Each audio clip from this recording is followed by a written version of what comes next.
My name's Julie, so I'm one of the ectotherm keepers here, and I'm currently in our tropical dome or swamp forest, and it's a really exciting new habitat that we're opening to the public in just a few days.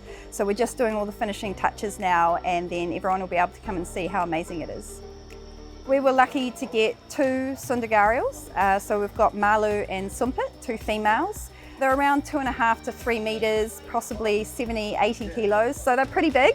They're actually already bigger than the American alligators we have here at the zoo.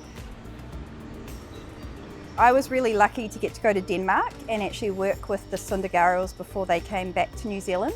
This is one of the transport crates that we're going to use to get the Sunda gharials from here in Denmark back to Auckland Zoo safely. So there's a couple of really cool design features that have been built into the crate to make sure that both the people handling it and the Sunda gharials stay as safe as possible. So the lid is actually divided into 4 different sections, and each section has its own little hatch. What that means is we can lift off just a section of the lid if we need to, and the hatches mean we can just open up a small portion and safely check the Sunda gharials inside without putting ourselves in any danger or giving them a surprise with the light. I did quite a lot of filming of the different husbandry that they did with the animals, and also especially when we came to crating and catching them up. They use a different technique to what we use here with our American alligators, so it was a really good opportunity for me to watch them and film the different catching techniques, how they worked with them, and kind of bring that knowledge back to Auckland in case we ever have to catch them ourselves. Luckily, when I was over there, I wasn't in charge of catching them up. I hadn't worked with them before, so it was the team at the Krokodille Zoo who did all the hard work in terms of catching them and getting them into the crates. But it was still really awesome to be able to watch that and kind of be in the habitat with them when it was happening, and just to see the Sunda gharials going into the crates and drop them off in the airport and kind of follow that whole process through.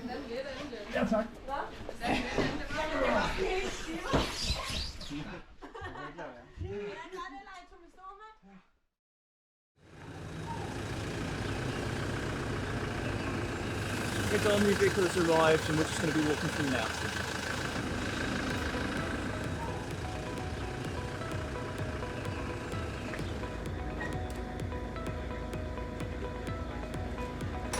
Anxious, just get them in and make sure they're safe and healthy. That's the priority at the moment. The whole process of them coming back to New Zealand on the plane there's quite a lot of steps that go into that. So they get unloaded at the airport, and then they get transported here, and they have to go straight into an international quarantine. So there's a lot of gowns, there's a lot of gloves, and making sure that there's no sort of risk of disease transfer. 167.5 kilos. Borrow the penny.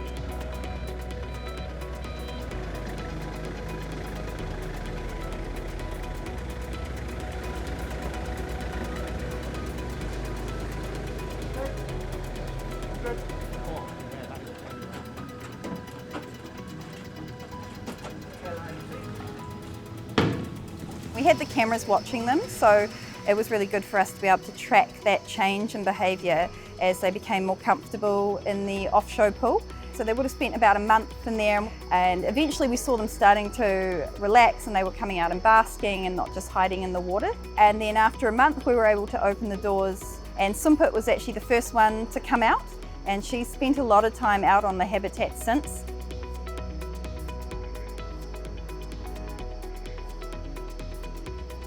Building the swamp forest and having it finished is super exciting. This is one of the habitats where it's totally temperature controlled. We've really tried to create an immersive habitat. So you come in here, it's hot, it's humid, it rains, but also their habitat has shallow areas and deep areas and areas they can hide under in the water, and land areas where they can haul out on.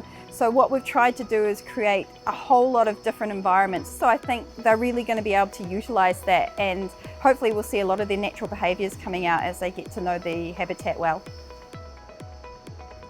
It's definitely busy right now. Anytime we open a new habitat, it's about as hectic as it gets. It really does make you feel like you're in Southeast Asia. So I'm really lucky to work at the zoo. It's a really fun place to work, and we're all really excited for people to be able to share that with us.